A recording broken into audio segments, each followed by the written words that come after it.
Well, even though you're getting auditions, Yeah. and you actually get to present your art to Jay-Z, you guys never actually signed to Roc Nation. No, we didn't. No, we didn't. I think so. What ended up happening was I went to my mom and I was like, Mom, like they're thinking about signing us. It was a conversation that happened. So the thing about signing, and this is a strict Nigerian woman at this point in time, bro. So she was like, Rotimi, you have a scholarship to Northwestern University. Why would you go? I was like, but this is my dream. This is what I want to do. I want to be the best. This is Jay-Z. She was like, you're not a nephew. What are you doing? That ain't your uncle. That ain't your man's. They his family. They're going to forever be fine. You get your ass to school. And that was, and I didn't understand it then because I was like 17 and my mom was like, there's no way that... she couldn't fathom what I was feeling, but at the same time, it was the best decision that I could have ever made because, one, I was not ready to sign and be a superstar at 17 years old. I would have been in the blogs today still. I would have been wilding on all kind of accounts. So it would have been horrible. And I didn't know anything. You want to dream, but it's not really for you. And going to college was the best thing that ever happened to me because I was able to learn who I was and learn about just about different styles of music, learn about different type of people. But at that moment, it was the worst thing that I heard from any human being. Like, you are a hater. You must hate me to tell me not to do that. My mom was like, get out my house. If you leave, I'm not speaking to you again. If you take that deal or if you entertain that, I'm not rocking with you. Me and your dad, wash your hands. You're 17. Who's going to sign for you anyway? So go figure that out. And I thought she was the biggest hater, but nah, she saved my life, bro. She really did. Yeah, I remember there was a whole conversation about 500,000 or dinner with Jay-Z. Yeah. And I used to always say, take the 500,000, man. You'll have dinner with Jay-Z and he'll say, believe in yourself. That'll be the end of that dinner because my point is, unless you have something tangible that he wants to invest in at that moment, that's as important as his other multi-million, $100 million investments. Absolutely. Nothing will come of it. Just like in your case, yeah, you're not the nephew. I'm not. Yeah, you might have gotten signed, but would you have been a priority at Roc Nation? Right. Probably not. Nah. Probably not. Yeah. That was Rihanna, Wale, J. Cole at the time. It was a lot going on during that time. Right. And for me, when everybody asked me, what would you do about the 500 or Jay-Z, I was always say, look, I'm going to take that 500 and create something that Jay-Z's going to want to have a sit down with me, That was my mentality about it. There you have it. And in terms of the college thing, I think this is important because there's always been the conversation of like college is a waste of time, it's a waste of money. I went to college. I went to UC Berkeley. I got a computer science degree. You went to college and you graduated, right? Yeah, I graduated. Yes, sir. Exactly. And I remember I had a young MC on my show recently. Okay. And he finished college as well. He signed his record deal in college. And he said something very important that really resonated with me. He said, college teaches you how to complete your projects. Yes, it does. How to be done.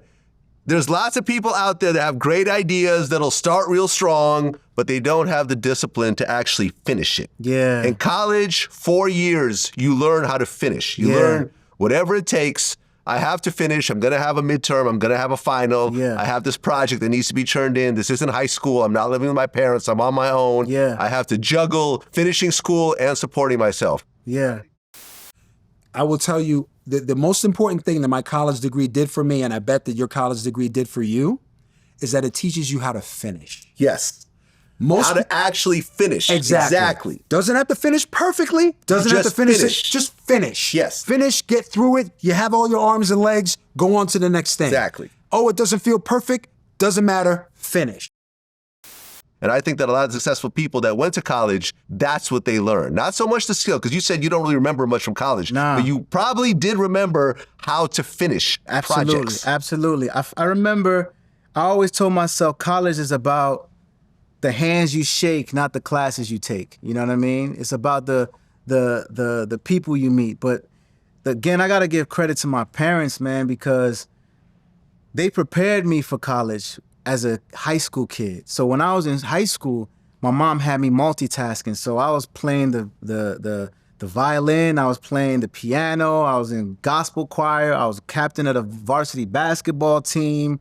I was, as an artist already traveling, I was a 4.0 student. So my mom had it to where if you want to be these things, you have to apply yourself to the best of your ability. So she had me multitasking, which now got me multitasking, and I've been multitasking since I was 11, 12, 13, 14. You know what I mean? So when it came to college, I went in, because Northwestern is basically an Ivy League school.